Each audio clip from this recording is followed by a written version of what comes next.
So we're going to talk about the Palestinian refugees here in the Dheisheh camp. What is the difference between Palestinian refugees and refugees somewhere else in the world?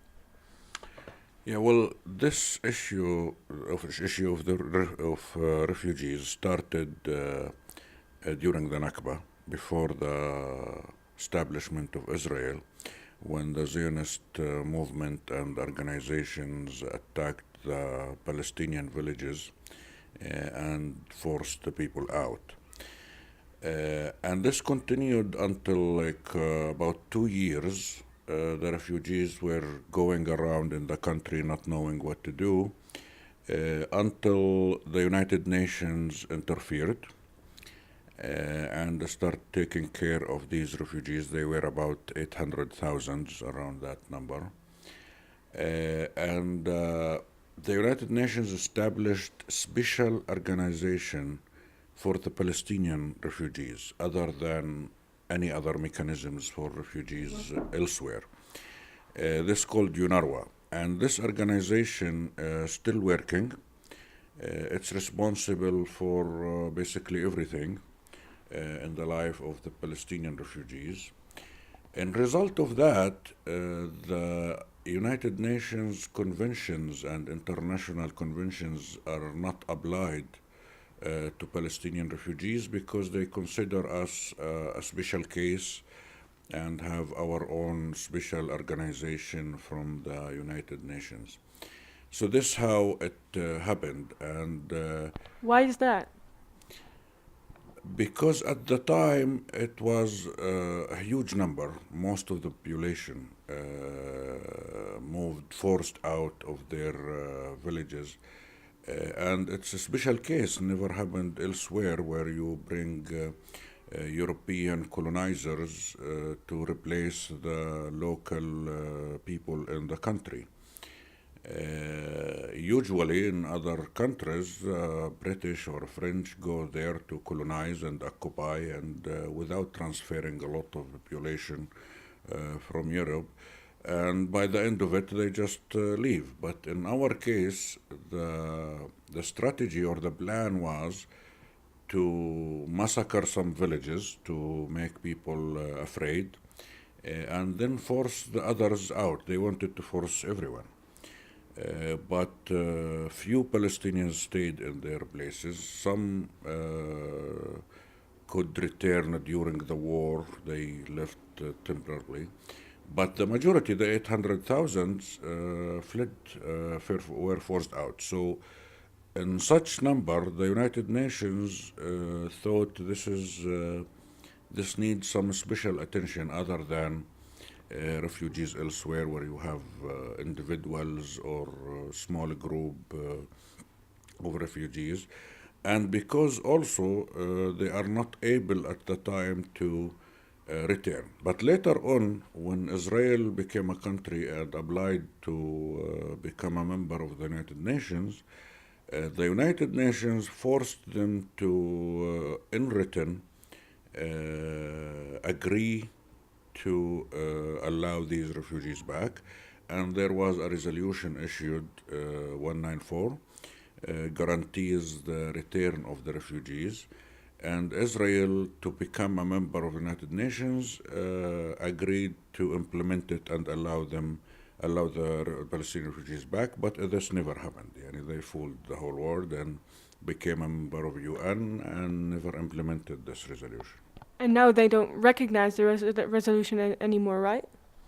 Yeah, they never did, except at that point when they wanted to become a member of United Nations, they agreed and said they will implement it, but they never did. Until now, they refuse to implement that resolution. And that's a problem. Why is that a problem? Because everyone has a right to live in his own country. Everyone expelled from his village has a right to go back to his house, to his village. This is justice and human rights. But of course, in our case, Israel, with the support of US and European governments, They refuse to implement any of this. They refuse to give us justice, to give us our rights, to basically solve the whole problem of Palestinian people.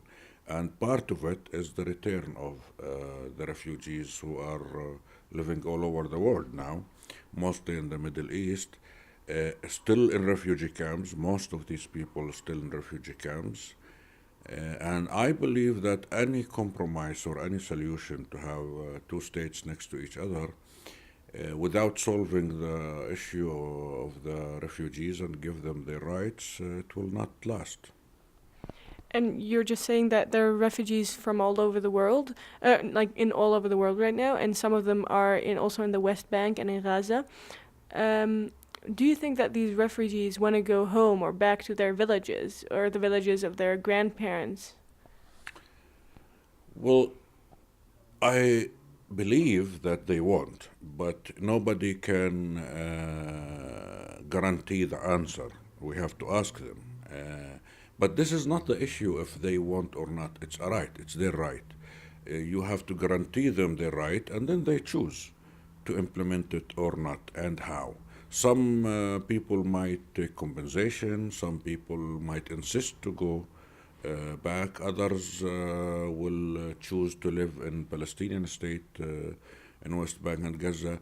But the question is that Israel must be held responsible and agree to implement this resolution. Later on, we'll have to see how it will be implemented, but they refuse completely even to talk about it or to negotiate about implementing this resolution. So this is the first step, that Israel must be forced to agree that there is a right of return for these people. After that, we can see realistically how people will choose to implement it. We can't force anyone who say, I want to stay in wherever he is in Europe or US and I'll take compensation. It's up to him or to her. But as I said, others might insist to go back to their villages. Yeah. And you just told us that some of the refugees live in what's called Palestine right now. Do they what are their living circumstances, and in what way is It's the Palestinian refugees who are inside Palestine in the refugee camps. The life is more difficult than other Palestinians in villages or in towns and cities. The other Palestinians, they are living in their own villages. They own their land, agriculture land. They own their house, whatever. Even in the city, they feel they are in their own city. But the refugees, they are living in a refugee camp where the infrastructure is very bad and the services are very bad. There is no municipality or council responsible for them. It's only this UNRWA, the United Nations organization. And lately, with the lack of fund for this organization, the services become less and less day by day. And it's very crowded usually. The biggest refugee camp in this area is 1 square kilometer. And you can find more than 10,000 people living in that small area. And without planning, they don't have building planning or such thing. Everyone just expand their homes, second floor, third, fourth, how many kids they have. And most of the houses don't have even a garden or anything. The camp doesn't have most of the things people have in a village or a town. It meant to be temporarily, but it lasted already 70 years. You can imagine that. You can say that the life conditions and the daily life of the Palestinian refugees in the camps is much worse than outside of the camps. And are those circumstances against human rights? Of course, the first basic right that each one must live in his own house and his own village or his own town. And they are stripped of that. They were forced out and they are not allowed back. So their basic human rights are not met and not implemented. Then after that, living in living in the camp. Actually, the first few years they lived in tents, not in structured houses.